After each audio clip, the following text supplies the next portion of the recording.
So, Zahira, hello, and Hello, hi Penny. how lovely to welcome you onto this monthly conversation with very special people. And I feel Oh my very delighted that you've come. So, let me kick off by saying welcome to everybody who's going to be joining us today. And of course, to the people, a lot of people go and observe it later. So, you're just as welcome, even if you're looking at it not actually live. However, I always forget to say this up front, but let me say it now. If there's any bits of the conversation that while you're listening, you think, oh, I really want to know more about that, or I really would like to ask Zahira that question, please post it up. It's really important that if any questions come along, that we can actually see them. It's fine if you want to email them through afterwards, and I'm sure that both me and Zahira will see them so can reply. But it's very nice if we get comments and we get questions coming up while we're doing this. So very nice to see you all. Very nice to be here with you, Zahira. Let me say that we were trying to work it out just before we actually went live. We think it's about 2 years ago that I first met Zahira, and I think she was the first person. I think you were the first person who was asked a pilot coming through our program to see what you thought of it. And I think I can safely say that it had quite a profound impact on you. And since then, in the last 2 years, we've been working together. We've been working together really very closely, and I've got to know you very well and feel very glad that you're not just a client, but you've become a really good friend as well. Um, you're very important to me in my life. So I feel very delighted that you've joined me today. So Thanks. we never have quite any idea where the conversation is going to go. Obviously, we're going to be talking about leadership. But I think the most important thing, first of all, is that you get to have an understanding of Zahira, who she is, a little bit of a background, a little bit about her life, where she's come from, and why it is that I think it's so important for you to hear from somebody that I rate now very highly as an outstanding leader. So, Zahira, over to you. Thanks, Penny. These words are really melting my heart. Thank you very much. It's such an honor to be here, and thanks for having me. Hello and hi to everyone who's listening to this conversation. Yeah, a bit about me. So I am Italian. I actually am Sicilian. I am 50 years old, and my career has been all over the place, I would say, and very much an international one. I've been blessed with three beautiful kids that are now teenagers, all of them. My eldest son is turning 18. My daughter is turning 16, and my youngest kid has just turned 14. So I have a house full of teenagers. I'm married, and I also have three dogs that are the delight of my life, and I need to mention them, obviously. Um, the as I said, I've been blessed with a lot of very lovely things in my life, and I've come a long way because I've come from Sicily, where I did all my studies, my university. I am a lawyer. And I moved out of home when I was around 18 to go and attend university. My family has been very supportive of me. My mom and dad were extremely supportive and very encouraging in giving me all the space that I needed to have to grow in the right way. So I just went in my on my adventure, and I left home quite young, and yeah, I just followed the way, right? The opportunities. That has been very much a pattern in my life. I lived in Milan, I lived in Belgium. I did a lot of things and worked for a lot of very big companies, but also small companies. So very nice career. Anglo American is the reason why I moved to the UK 7 years ago. And in Anglo American, I started as head of tax. And now I lead the work on culture and I&D and talent, which is an incredible step, forward for me in the way I see things. The reason I would say is that I really love people. Throughout my career, if I think about the technical aspect of my career and the tax aspects of my career, yes, they were important, but the most important thing has always been, how do I make people, grow, and how do I work with people to empower them, to give them what they need to succeed. And I think that has been also the way I've been growing up my kids. That's why, as you said, when I came to your program and I found out that a lot of the things that I was doing naturally are actually, as you say, common sense and not common practice. They were grounded in a different way of looking at people and leadership. I was so happy, and that have helped me in time to actually think things through in a bit of a different way, and be more deliberate and more conscious of the things that I'm doing to actually help people and work on that leadership in the right way. I've been also very lucky that Monique, the head of P&O, the group, our group director, has showed me all these tools and has helped me really navigate the complexity of leadership in a way that it's very spiritual, less intellectual than I was used to, or necessarily that I would necessarily go as a default in the way I think. And that has really helped me. I'm a different person than the one that you met 2 years ago, and that's also thanks to you. It's not thanks to me at all. All I am is a catalyst. You're the one who makes the changes. The power's with you. So you say that you're a different person. You say it is interesting. Tell me in some way how you might be able to describe how you think you're different. I think, there are many ways, right? And as I said, I am a lawyer, and I've been in finance for 20 odd years. So my mind thinks in a very immediately goes. My comfort zone is going into processes. It's going into how you structure things. And I think the first revolution was in the program was the integral performance model, the one where you see the organization is great, but if you don't have the people and if you don't have the individual choosing for themselves, that doesn't, the balance is just not the right one, and you will not have a very successful organization. And when I say organization, I also think about my family and my 14 years old who needs to do his homeworks, and I can't structure a process for him to do that if he doesn't choose to do that too. And then,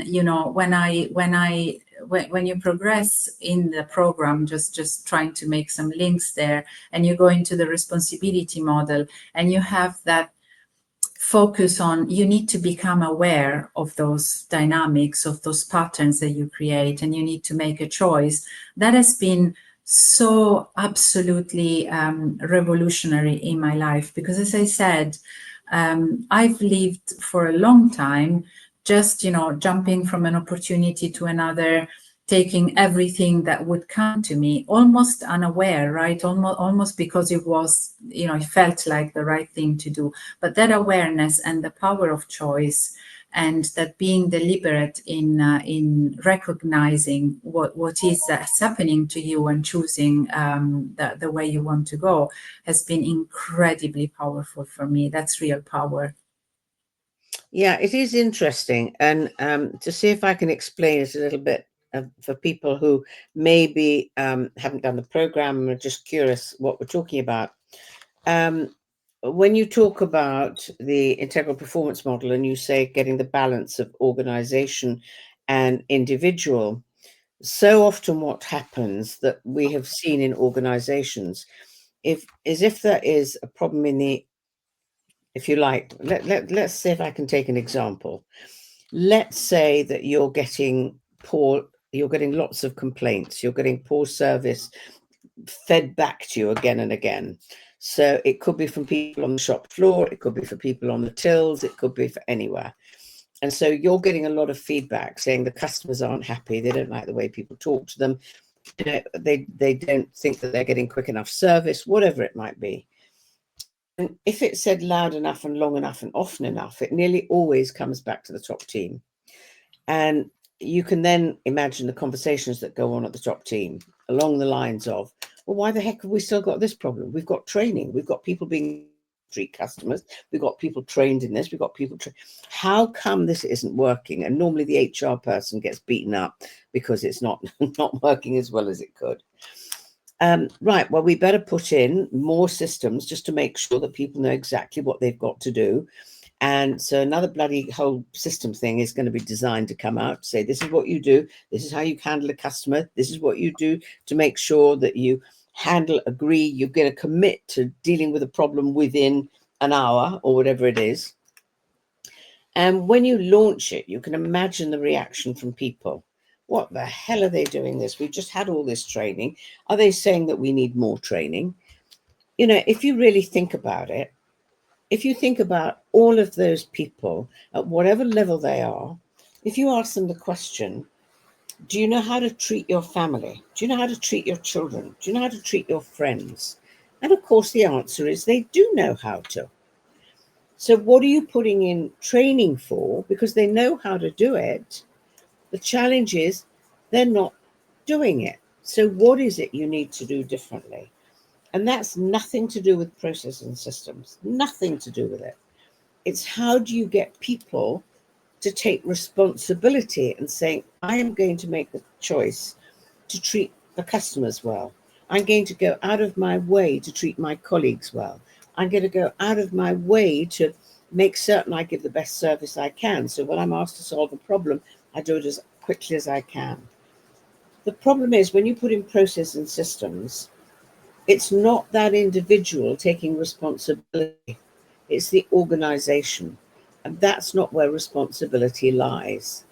And that's where, and you were in a very different environment when you were in finance, tax, legal. That's all about processes and systems, all about it. And it's why we again often see when we get asked to work with a legal company that the people at the top are brilliant lawyers. They haven't got a bloody clue how to lead. Well, they haven't even got a clue to how to manage and lead because it's a different skill set. It's not about how do I teach somebody to do things the way I tell them to do it. It's about how can I get them to take ownership. One of the challenges, and I don't know at the moment whether you have this in Anglo, you will know.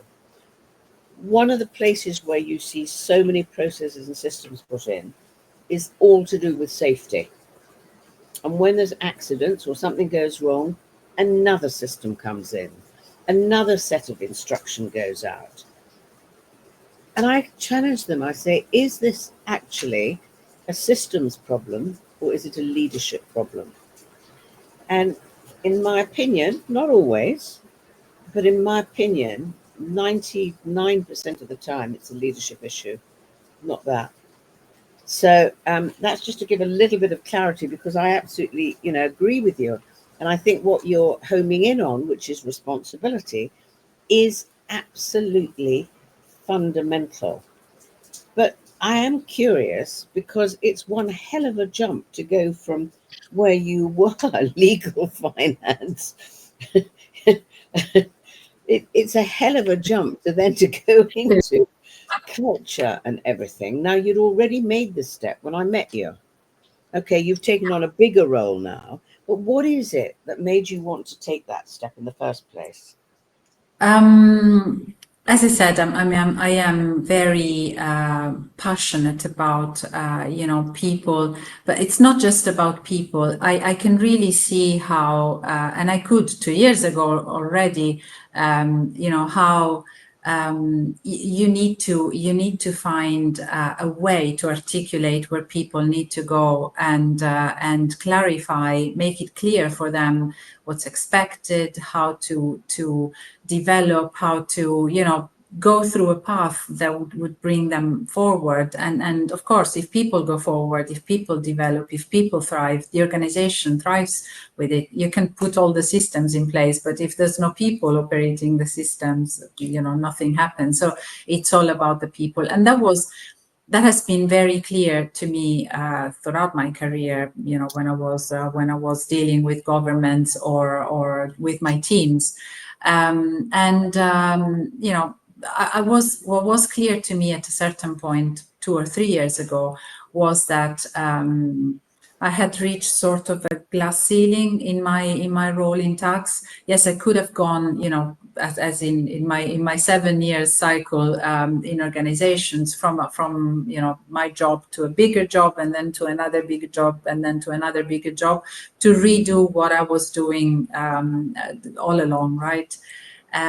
But I really love Anglo American, and I wanted to stay. It was something I didn't know exactly what the direction would be. Now I can articulate that. As I said, it's much more clear to me. But I knew I wanted to stay, and I knew tax was a bit tight for me now. So I had a conversation with my boss, with the CEO, and I said, okay, right, use me. I can make things happen. Please. Next thing I know is I get a call from Stephen, the CFO at the time, and we were going through the first reorganization. We've been through quite a lot of, in the last couple of years now. It's approaching 3 years in Anglo American, and it was the first round of our reorganization. And he said, yeah, we're creating this role, evolving the culture. We thought you would be lovely at that. What do you think? And I immediately said, oh yeah, I love that. And then 5 minutes later, when I shut off the phone, I said to myself, oh my God, what have I done? But I've never been more pleased. That was such a great choice. I can definitely say it hasn't been a walk downhill. It has had its ups and downs, and I've learned incredible amounts, and learning for me is really, really important. My mind needs to be continuously kept alive with new things and stuff that I love learning. I've had a supportive boss, which has been great, and a team that is just phenomenal. Peter Myburg and I were at that first course, the program together, and that was great. So it's been such an incredible journey for me. I've been very lucky. And I'm not sure another organization would have given me that opportunity. So that was it. Yeah, I mean, in the way I think about it, it's obviously what you were meant to be doing, or that opportunity wouldn't have come along. So, I think but so too. yeah, absolutely. But even the thing that's interesting is having the courage to go for something so what appears to be so radically different. And I'm going to be really interested because, and we will come on to it in a minute, because you are now licensed to actually deliver our program. You went through the very intense 10-day learning, or 13-day when you've delivered the pilot learning, and you are now a licensed trainer, which is very exciting. How easy, or what impact do you think you could have if you then begin to take the program that you deliver, but very specifically into the finance area where you were before? What impact do you think that could have? It is the impact of the program is just phenomenal anywhere. But if you go back to what we were discussing earlier in functions or places where the process part of the work is absolutely fundamental, and you bring that sparkle of the individual responsibility in it, I think that's where you can get a lot of incredible results.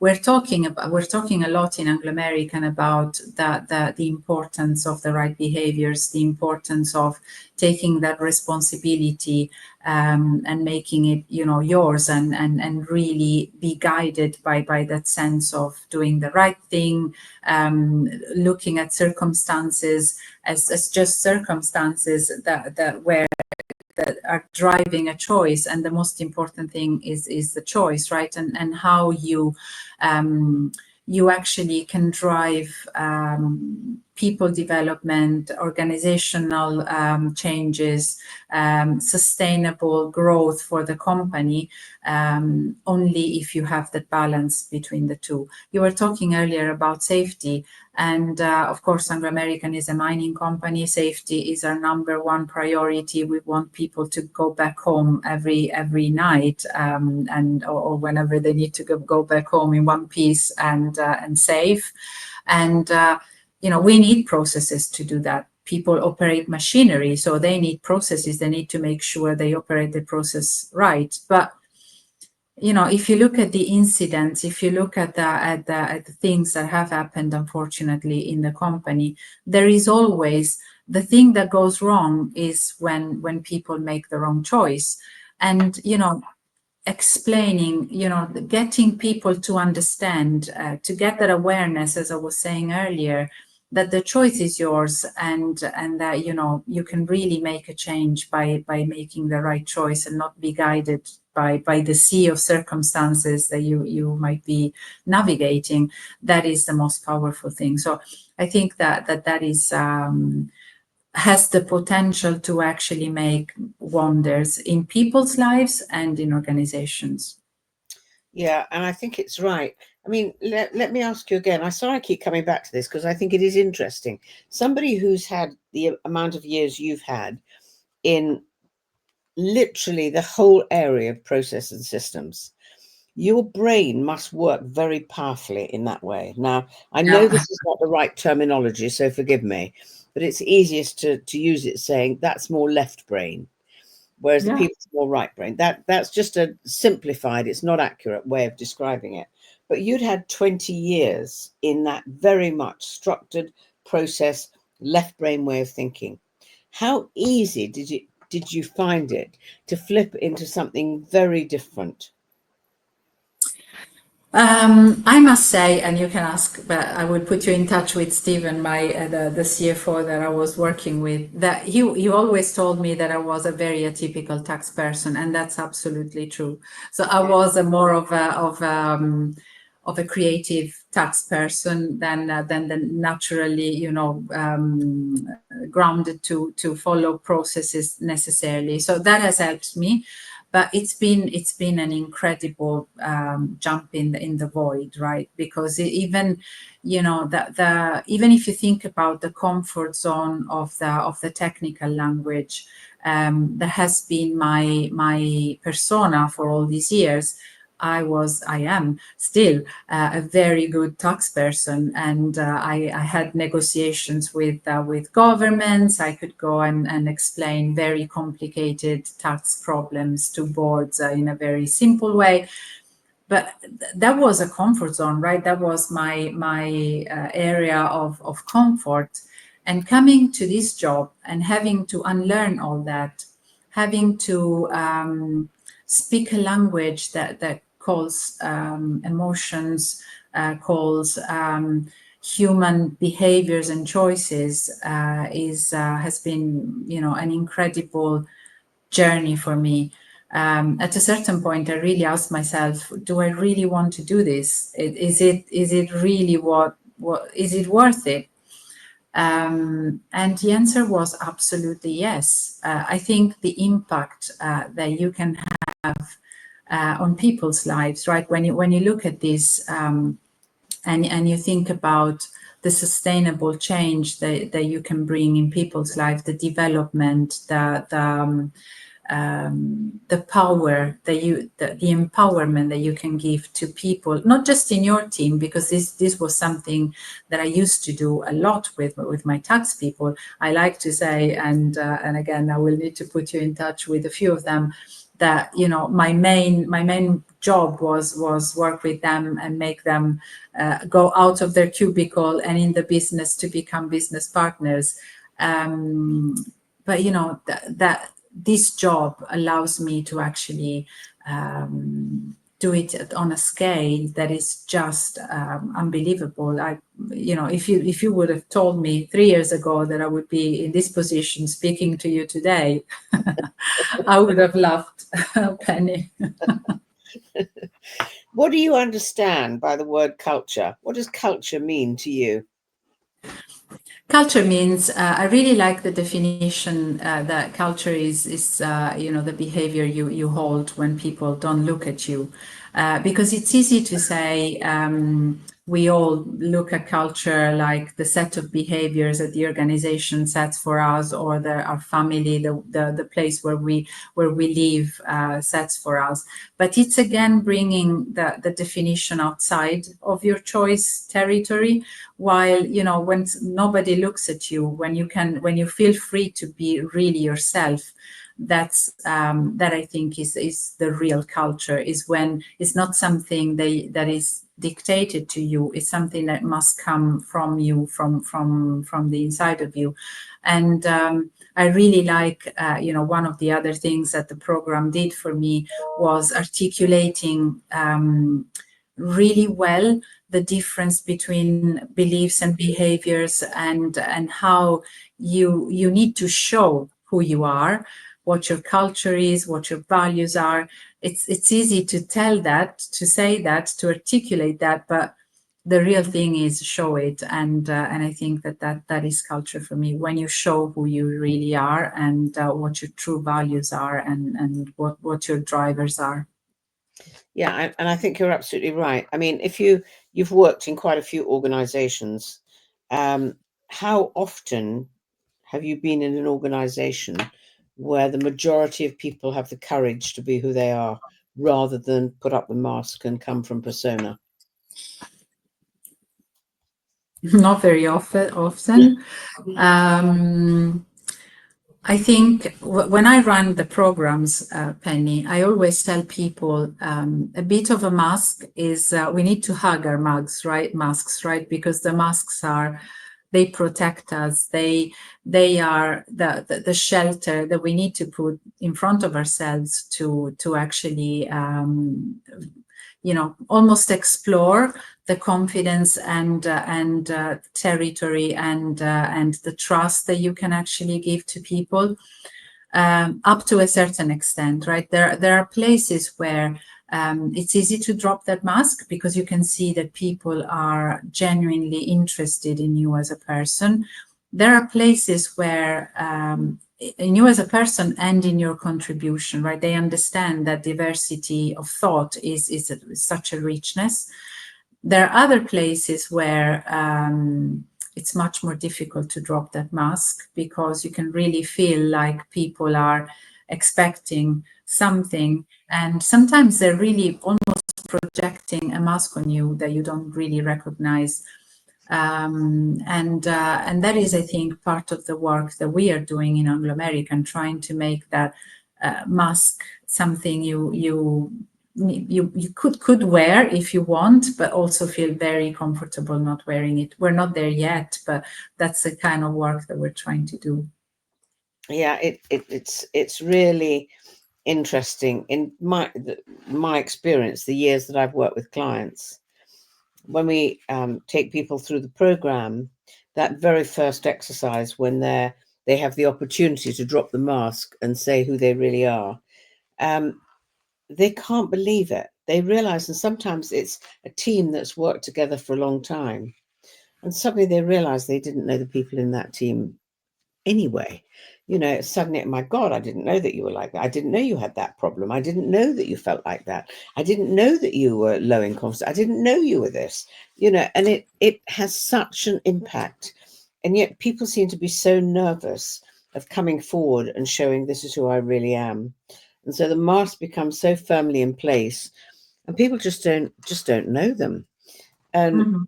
I've said this time and again, so forgive me if I'm repeating myself on one of these talks, but in any organization, the thing that's going to get you to be really successful is to be working within a high performing team.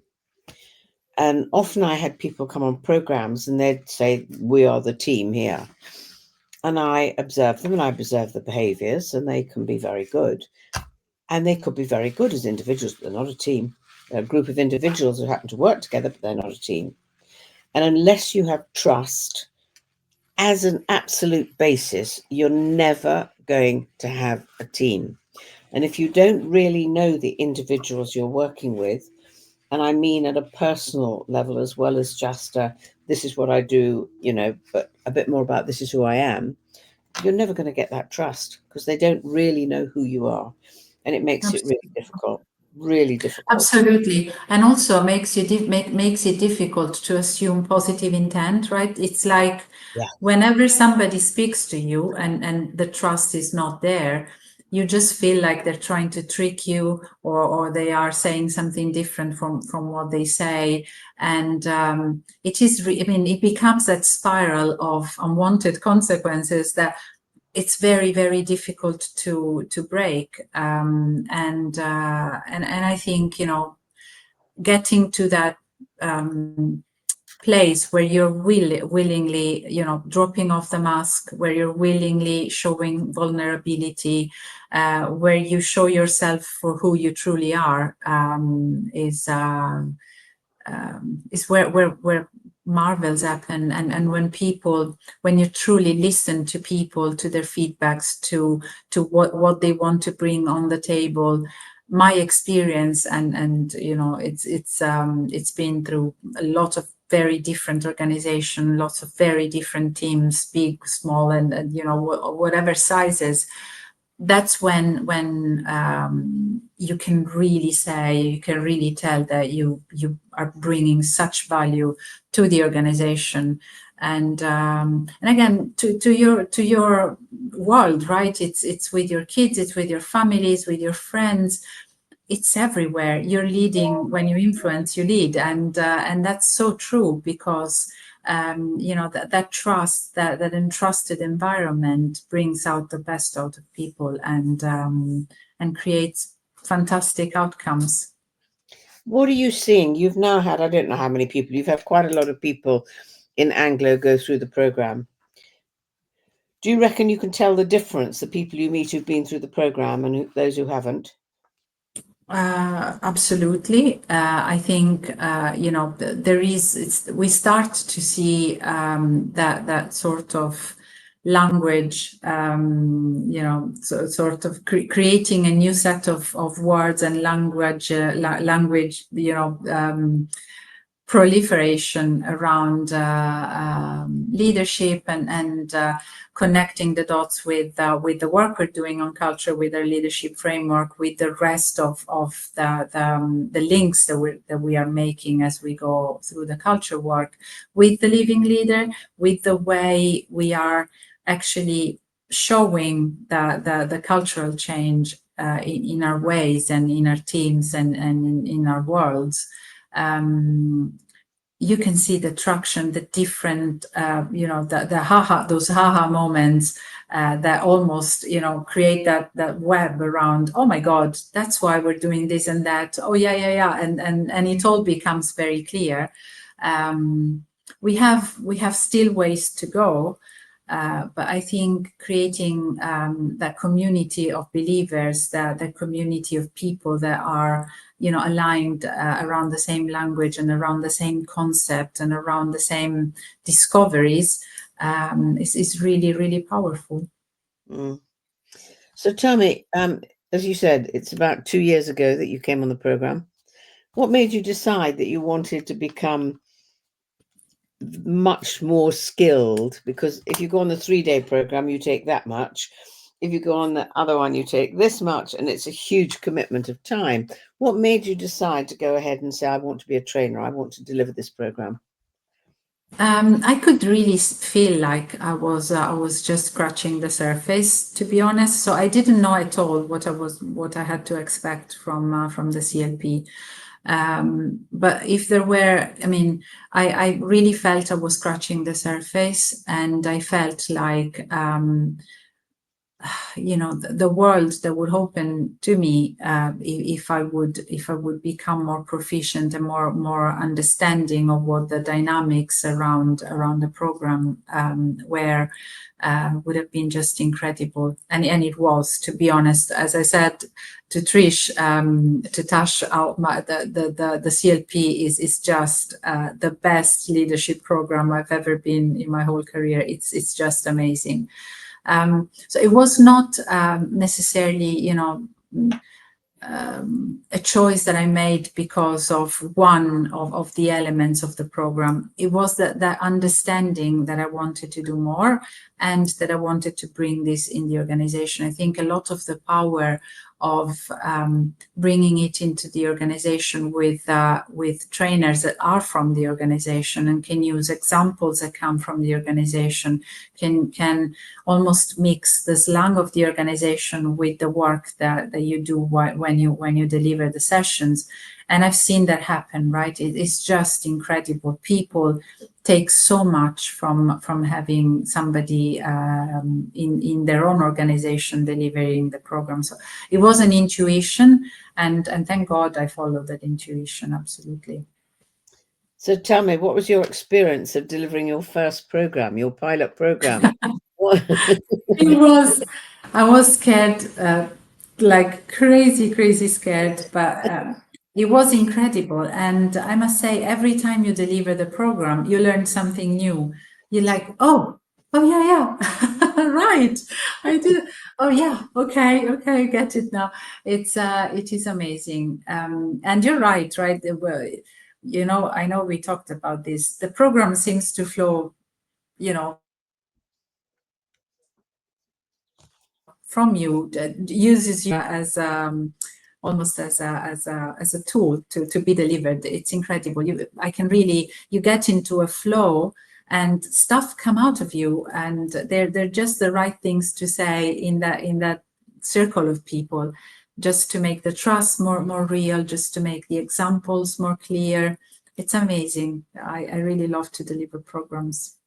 Yeah, and you're going to deliver a program. Your next program in October when you deliver. My next program right now is in October, and I will be doing it in South Africa with my dear colleagues in the P&O leadership team there. So I'm very excited to do that, and look forward to learning, what that means, and different cultures, different nuances. Such a fantastic challenge. So is it all South African people, or have you got people from other nationalities on that as well? No, it's South African people. All South African. I think so. Well, if you want to get any insight into whether they think or feel differently, one of the trainers, I don't think you've met him, Angus Watson. He was a client before he became a trainer working with us. He qualified as a trainer when he was with Lucite, which used to be ICI Acrylics. And he was delivering over in South Africa, and he did a lot of programs in South Africa. So if you want an insight into, okay, you may get some challenges here, you may get, I don't know, but anyway, he delivered a lot in South Africa. We'll see. I think I like also to believe that, being this part of the organization, it's lovely to almost get that bit of an attrition between your style and how others perceive it. It's a learning in and of itself, and I think it's I really look forward to learning how you can improve the questions, right? What are the right questions you should challenge people with, and come together to that realization. It's such an interesting process per se. Yeah, because if you think about it, I was delivering programs for 25 years before I stopped delivering.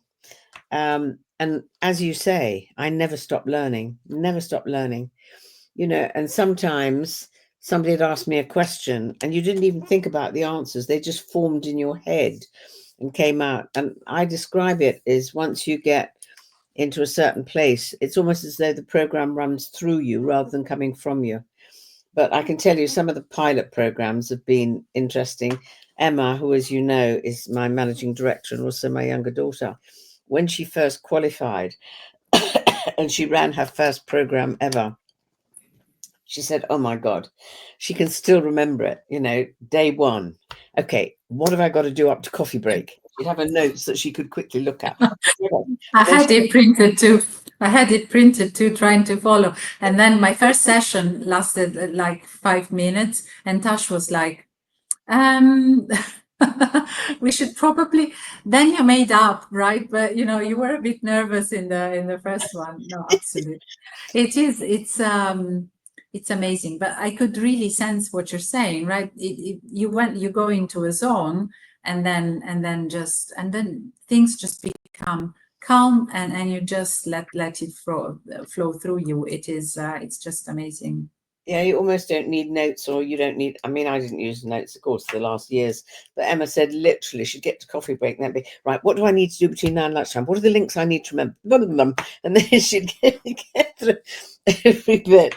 She said at the end of the first 2 days, she was, oh my God, Scattered. Totally. Yeah. But then, you get to the point where it becomes part of who you are. So, what's interesting is that you actually believe that it has as much impact for you as at home.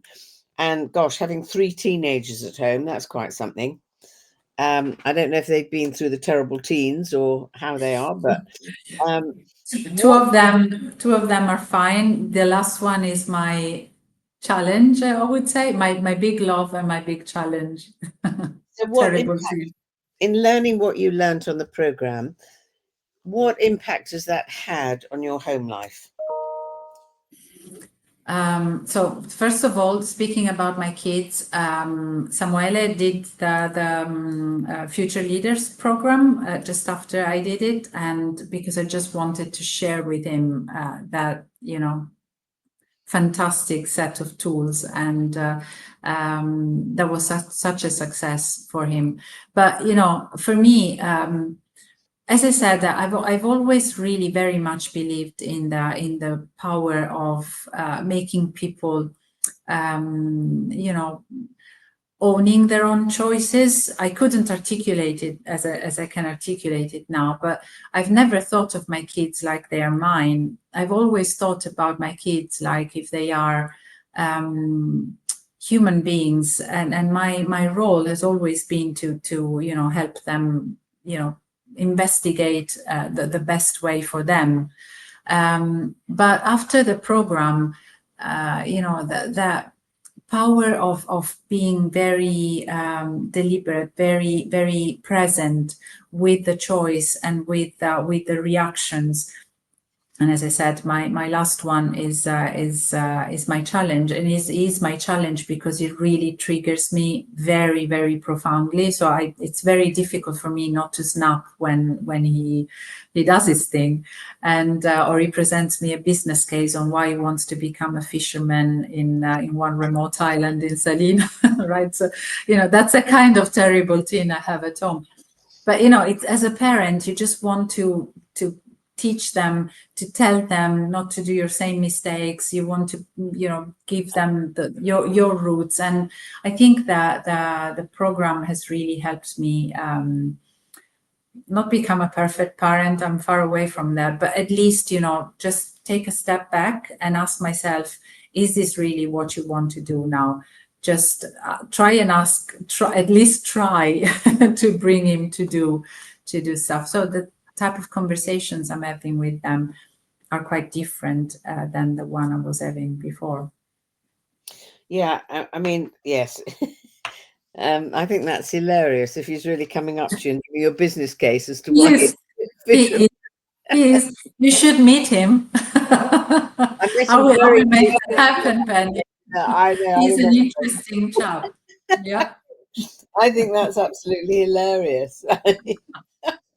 You just have to hope that vision will disappear a little bit. Is that what he brought up when he did the vision on his program? Well, he did. He's the last one, so he's the youngest. Samuel is much more structured, and when he came home, he was like, "Oh my God, Mom, this is fantastic." So he is now he's still. I mean, he was very young. He was 16 when he did the program. Just turned 16, so very very young. But you can really see it changes the way they look at themselves if they are mature enough to actually go through the program, being aware of what they're listening. So I think it's very powerful. You should really go after that dream you have of making the program part of the education system, Penny. Yeah, just tell me. I'm really curious. What impact do you think it has had on the 16-year-old? Because there was only two of them on the program for the Future Leaders program. There's only two of them who were 16. What impact do you think it's had on him? Certainly, that point around awareness is something that he really keeps on referring to. So when he makes his choices, like last year he had to decide if he wanted to do A levels or international baccalaureate. He really went through this very very profound sort of exercise, and I didn't have to ask him to do that. He came to me and then he wanted to discuss, obviously, but you could really see that awareness piece is very important. He really used the words, I want to make a choice that is based on awareness, Mom. I want to understand what you think, but then I need to make the choice myself. So that was absolutely brilliant. And also, those reflections that he gets on when he interacts with people on the mask. He doesn't call it a mask, but you can see that the concept is just there. That he tries to lead from that positive assumption around people, but he's aware of the fact that sometimes people show themselves in a different way than what they really are. So very, very powerful. That's good. And has it had any impact on your relationship at home? Your husband? With them, with my husband, yeah, absolutely. I even took him through not the full thing, but a few of the snippet of, because he has to go through the program. So I'm not reading that, but there are bits and pieces where we discuss in a bit of a different way. So I had to show that sometimes I will just be different than he's used to, less Italian probably, and more measured because I want to do that, and those are the reasons why. But also sometimes in his work, I tend to coach him on how to interact with people using concepts from the program, and that's really really very successful. But also in my personal life, last year I lost both my mom and dad to and it was very sudden. In March my mom went, and then my dad went in July, and I think the program and there is a sort of meditative part in the program, right? That meditative part that allows you and tells you you have to stay with yourself, you have to be present, and you have to think about things, not blaming circumstances, but circumstances externally, but finding the way you want to react to things inside of you. That thought has helped me incredibly. And has also helped me incredibly with the relationship with my brother, that him and I are now alone in the world because we had a very small family, and with my parents going, it's just him and I, and of course our families. And my brother is quite different from me, so the knowledge of the program, the knowledge of how to help people go out of those very very pervasive dark thoughts was so important also for my brother, and that has changed our relationship quite incredibly. So, you know, it has touched me in different ways, and it was just the right thing at the right moment that happened in my life to allow me to go through all these challenges in a bit of a better way, I believe. I mean, I'm so glad. But one of the things that's interesting, you said he has to go through the program sometime. What impact do you think it would have if, for example, in the Anglo, there was an opportunity for partners or husbands of people who've been through the program could also go through it? What impact do you think that could have? That's a very good idea. I will use that.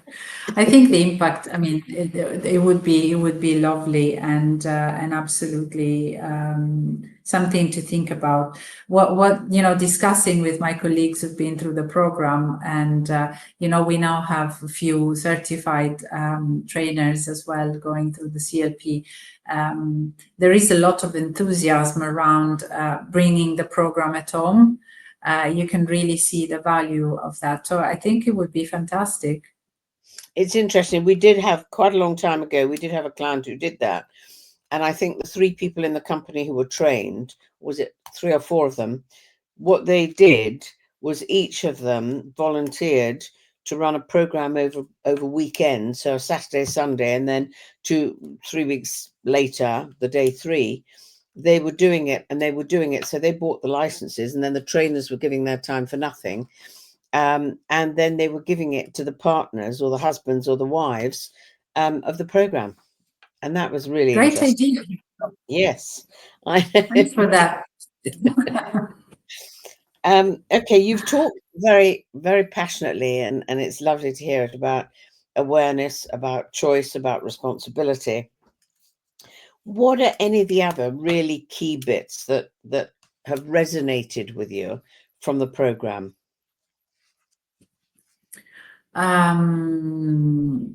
So the program really resonates with me. Communication is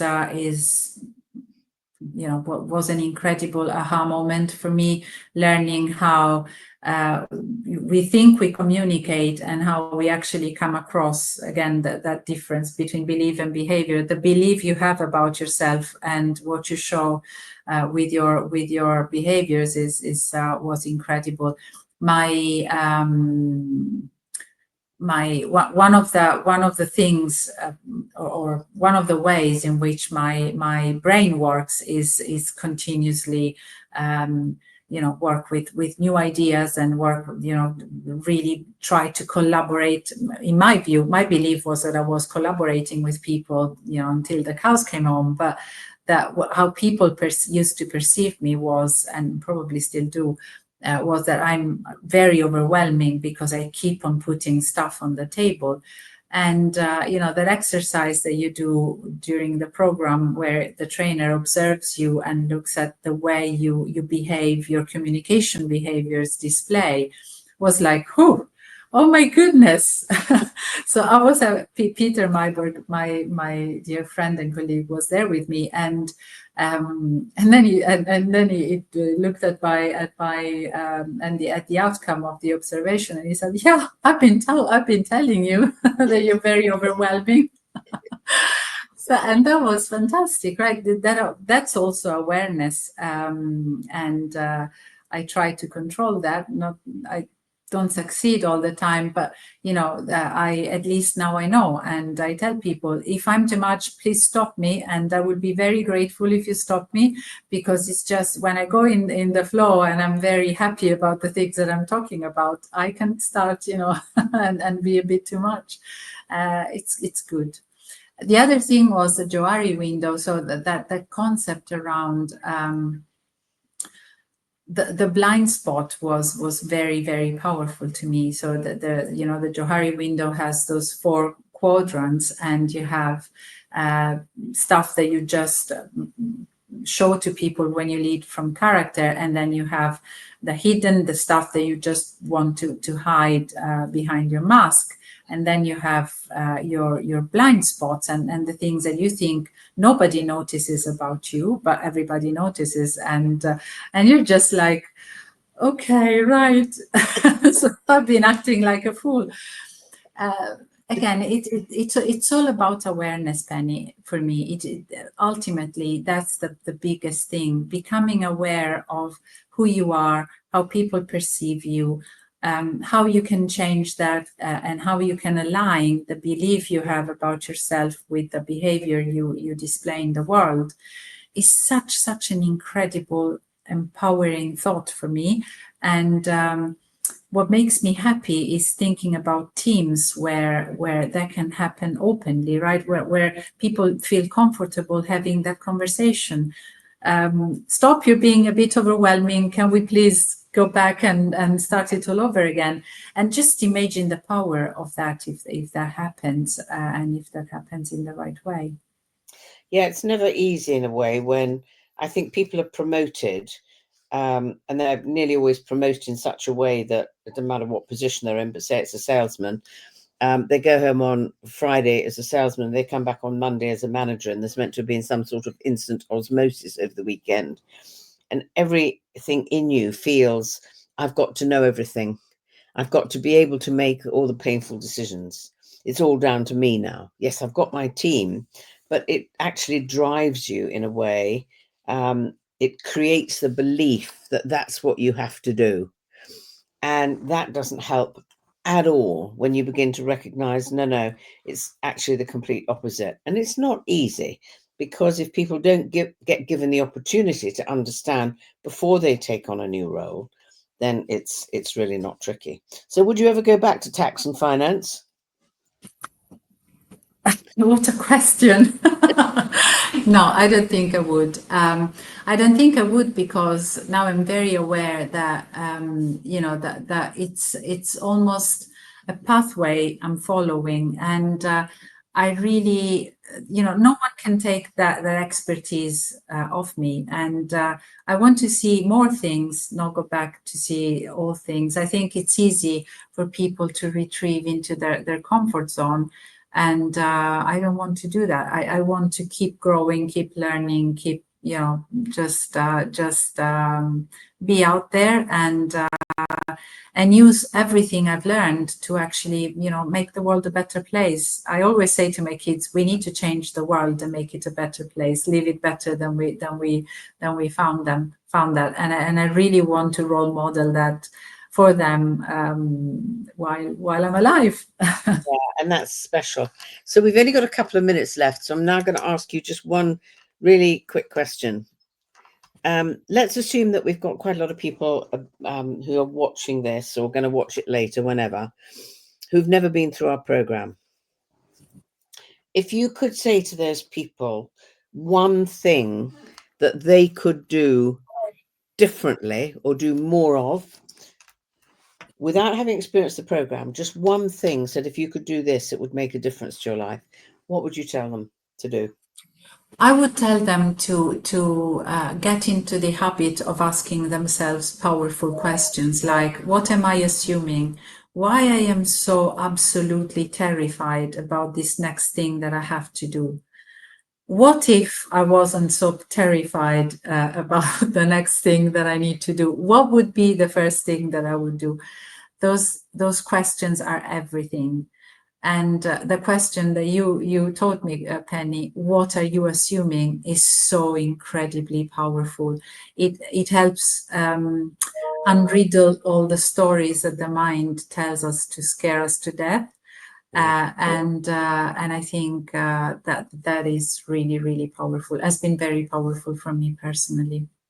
I think you're absolutely right. And I think, it's the one thing I would always say to anybody, even after they've done the program, if there's one thing that you could become really, really skilled at and work at, it would be asking empowering questions. If you can do that and help free up people's thinking, hold back from giving advice and ask empowering questions, and you can really help somebody amazingly.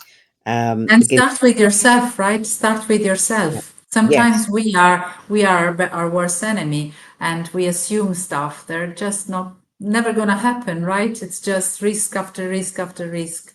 Just be Yeah. free. And even things like where you get people who've got very low in confidence, and they say, well, I haven't got the confidence to do that. I can't do that because. just asking yourself the question, okay, but if I had 50% more confidence, what's the first thing I'd say? If I had 50% more confidence, what question might I ask? If I had 50% more confidence, what's the first step I'd take towards putting myself forward for the new job? You know, just because you're not telling yourself you're confident, what you're doing is asking your mind to think of different things. So absolutely fab. I cannot believe that hour has gone so quickly. I have Thanks, Penny. loved it. I have loved it. Thank So, you. Me too. Zahira, thank you. Thank you for your time. Thank you for Thank your energy. Thank you for your commitment in working with us and being determined to live your best life. And you will leave an amazing legacy. Thank you. Thank you so much. Thank you. Thanks, everyone.